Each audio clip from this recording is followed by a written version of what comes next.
Hello, welcome to Orbit 42, where we monitor what humans have discovered in space lately.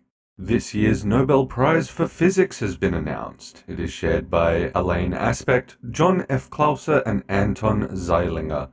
It has been awarded for experiments with entangled photons, establishing the violation of Bell inequalities, and pioneering quantum information science. I'm not even sure I know what that means.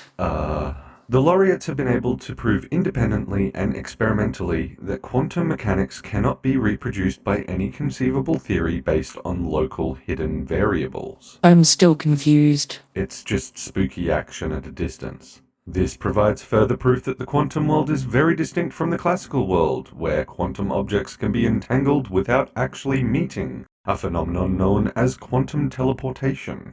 Back to the rational world of classical physics, a new simulation of Theia, a Mars-sized celestial body which smashed into a young molten Earth, has been completed. In a collaboration between NASA's Ames Research Center and Durham University, the simulation was completed using a newly developed code called Swift on the Dirac Memory-Intensive Service supercomputer. I've tried to speak with that computer. It's not very smart. It doesn't host a consciousness. The simulation provides new insight into the origins of the Moon. With 100 to 1,000 times higher resolution than before, the simulation has shown that the Moon may have been formed within hours of impact by Theia. Previous models have shown that the Moon would form over tens to hundreds of years by gradual accumulation of material ejected by the impact. A new super-Earth has been found in the habitable zone of a star. Orbiting a cool red dwarf star approximately 98 light-years away from Earth, the planet has been dubbed LP890-9c. The planet is roughly 40% larger than Earth and is likely rocky, with a chilly temperature estimated to be negative 1.1 degrees Celsius. Its sister planet LP890-9b is another super-Earth roughly 30% larger than Earth, with a scorching temperature of 123 degrees Celsius. Did you ever meet the bot named LP890-9? Wanted to surface supernova. No, I never did.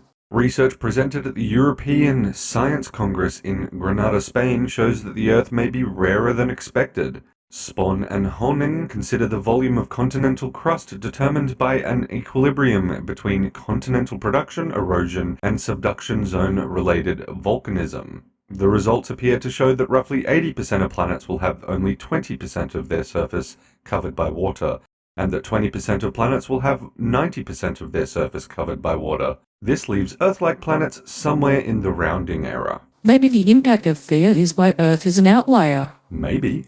In the sky this week, the southern Taurid meteor shower will be producing its peak rate of meteors on the 10th of October, the same night as the full moon. On Wednesday, the 12th of October, the moon and Uranus will be less than a degree apart. And on Saturday, the 15th of October, Mars will move to within 1.5 degrees of the Crab Nebula. The question of the week is, do you think life would have evolved on Earth if Theia didn't impact the young Earth?